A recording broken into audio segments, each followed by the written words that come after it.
Hello students, मैंने आज आपके लिए टॉपिक लिया है इलेक्ट्रिक मोटर, जिसकी वर्किंग में अक्सर स्टूडेंट्स को बहुत दिक्कत होती है।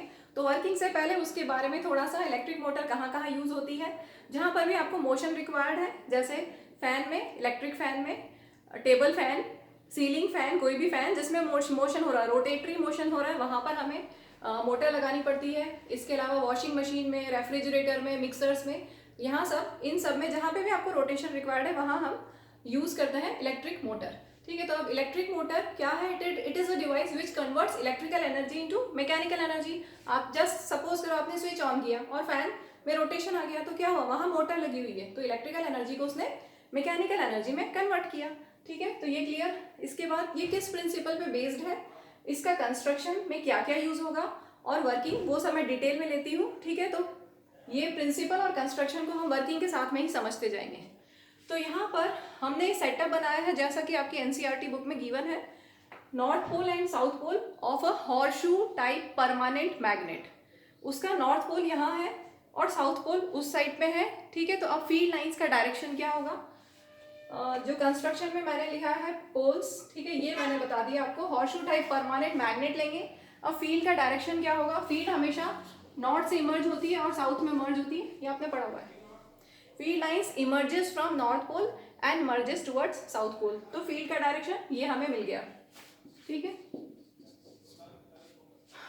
इसके बाद हमने लिया एक rectangular coil ABCD, rectangular coil of insulated copper wire. ठीक है, जैसे मैंने यहाँ पे बनाया है, इमेजिन कर लो, जस्ट इमेजिन कि ABCD एक रेक्टेंगुलर कॉइल है। ठीक है, फिर हमने लिया है यहाँ पर एक एक्सेल। सपोज कीजिए कि, सपोज ना, बिल्कुल सपोज करना है कि ये एक एक्सेल है। एक्सेल एक रोटेटिंग रॉड है।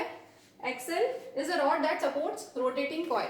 जब ये कॉइल रोटेट करेगी तो एक्सेल भी उसके साथ में, जब ये कॉइल रोटेट करेगी तो एक्सेल भी उसके साथ में रोटेट करेगा, और उस पे साथ में लगा हुआ है split ring. Split ring acts as commutator, वो भी हम वर्किंग में डिटेल में लेते हैं, और साथ में है कार्बन ब्रशेस।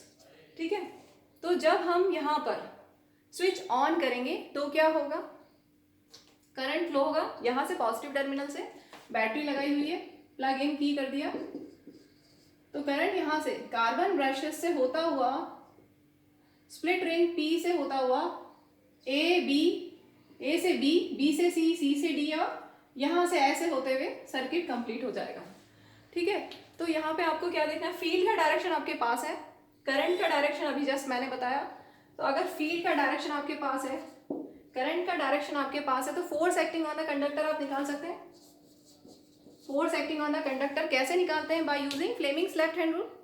ठीक है, तो आपने पढ़ा हुआ है, according to Fleming's left hand rule, if you stretch your left hand such that forefinger, middle finger and thumb are mutually perpendicular to each other, and if central finger, मैंने यहाँ C लिखा है, C for central finger, C for current, if central finger denotes the direction of current, F से field के लिए fore finger denotes the direction of field, then thumb will point in the direction of motion of conductor. तो यहाँ हमें field का direction पता है, current का डायरेक्शन पता है, तो मोशन या उस कॉइल पे किस डायरेक्शन में फोर्स लगेगा ये हम पहले देख लेते हैं। फील्ड ऐसा है, नॉर्थ से साउथ, फील्ड नॉर्थ से साउथ की तरफ जा रहा है फील्ड। ठीक है, करंट कैसा है?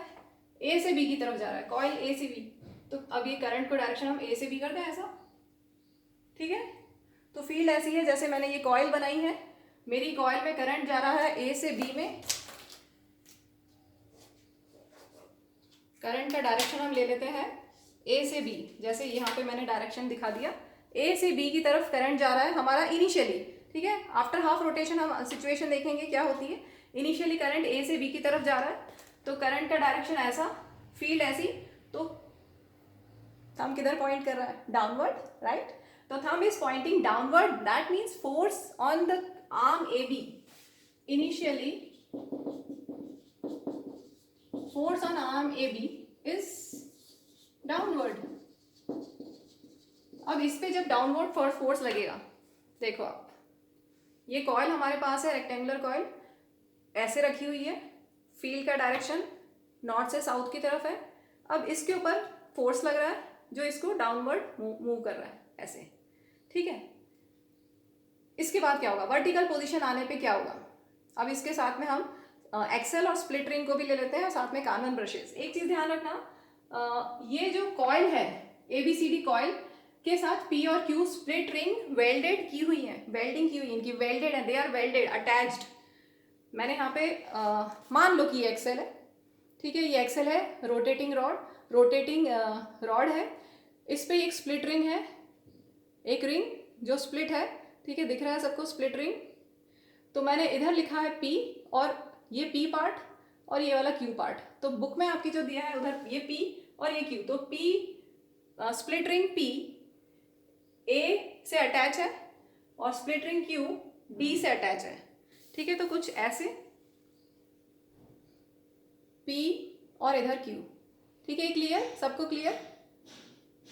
इस साइड P है, A की साइड P अटैच है और D की साइड Q अटैच है। तो क्या होगा, जब हाफ रोटेशन हो जाएगा, देखना ध्यान से देखना, ये ऐसे रखा हुआ है पहले, अब क्या हुआ, फोर्स लगा, जब हमने करंट फ्लो किया तो फोर्स लगा इसके ऊपर, फोर्स की वजह से क्या हुआ, ये ऐसा आ गया, ऐसा, ठीक है, दिख रहा है सबको। अब मैं इसको छोड़ के ये पोजीशन ले रही हूँ, ये पोजीशन हमें मिल गया। तो इस पोजीशन पे यहाँ पर कार्बन ब्रशेज यहाँ पर आ गए। पहले कार्बन ब्रशेज ऐसे थे और कांटेक्ट था। कार्बन ब्रशेज क्या करते हैं, दे एंश्योर कि इनका कांटेक्ट हो और करंट फ्लो होता रहे। लेकिन जब हमने वर्टिकल पोजीशन पे जब आया तो यहाँ पर कार्बन ब्रशेज आ गए, कार्बन ब्रशेज क्या आ गए, यहाँ आ गए, तो करंट फ्लो स्टॉप हो जाएगा। लेकिन उस टाइम तक ये जो कॉइल है, रोटेटिंग कॉइल ने इतना मोमेंटम गेन कर लिया होगा कि वो ऐसे मूव करके वर्टिकल आने के बाद वो रुकेगी नहीं, वो कंप्लीट हाफ रोटेशन कर लेगी, ठीक है, इतना क्लियर।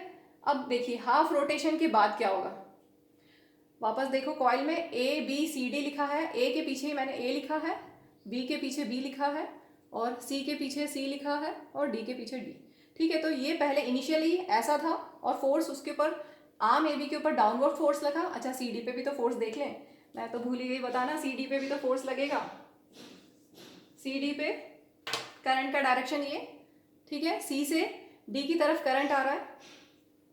अब करंट का डायरेक्शन किधर है, हम फिंगर में ले लें करंट का डायरेक्शन, ये करंट का डायरेक्शन, ठीक है, ये करंट, फील्ड तो वही है, फील्ड का डायरेक्शन हमने चेंज नहीं किया, हमने बैटरी में करंट का डायरेक्शन भी हमने बैटरी को वहीं के वहीं रखा है। लेकिन A से B में करंट, A से यहाँ पर इस साइड में आर्म में, इस साइड के आर्म में A से B करंट जा रहा है और इधर के आर्म में C से D जा रहा है। मतलब अब करंट का डायरेक्शन C से D की तरफ है, फील्ड वही है, तो फोर्स किधर लगा, फोर्स ऑन CD अपवर्ड। तो क्या होगा, पहले ऐसे थी कॉइल, फोर्स AB को नीचे की तरफ ले जाएगा और CD को ऊपर की तरफ ले जाएगा। तो AB नीचे की तरफ और CD ऊपर की तरफ। वर्टिकल पोजीशन पे क्या होगा, करंट सप्लाई कट ऑफ हो जाएगी, क्योंकि जो कार्बन ब्रशेज है उनका कांटेक्ट छूट जाएगा, स्प्लिट रिंग के जो गैप है वहां पर कार्बन ब्रशेज हो जाएंगे। लेकिन उस टाइम तक ये जो कॉइल है उतना मोमेंटम गेन कर चुकी होगी कि ये रोटेशन अपना हाफ रोटेशन कर लेगी, ठीक है। अब हाफ रोटेशन पे क्या होगा हम देखते हैं। इनिशियली तो ये सिचुएशन थी, अब आफ्टर हाफ रोटेशन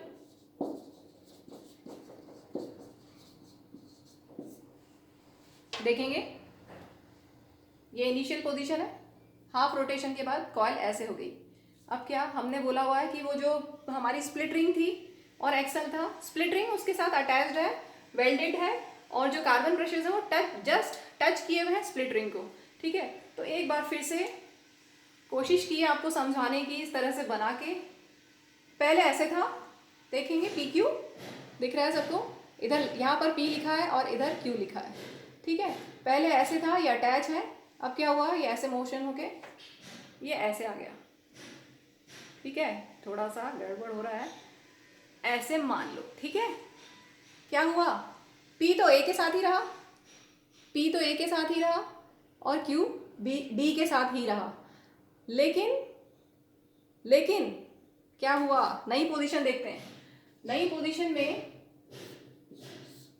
हमारे पास क्या हो गया, इधर आ गया DCBA, हाफ रोटेशन, पहले ABCD था, अब नई पोजीशन में हमें क्या मिल गया DCBA। DCBA। अब देखो कार्बन ब्रशेस की पोजीशन चेंज नहीं होगी क्योंकि कार्बन ब्रशेस तो सिर्फ टच किए हुए हैं। स्प्लिट रिंग का पार्ट, स्प्लिट रिंग तो A के साथ था P और D के साथ था Q, वही रहेगा। और कार्बन ब्रशेस X और Y।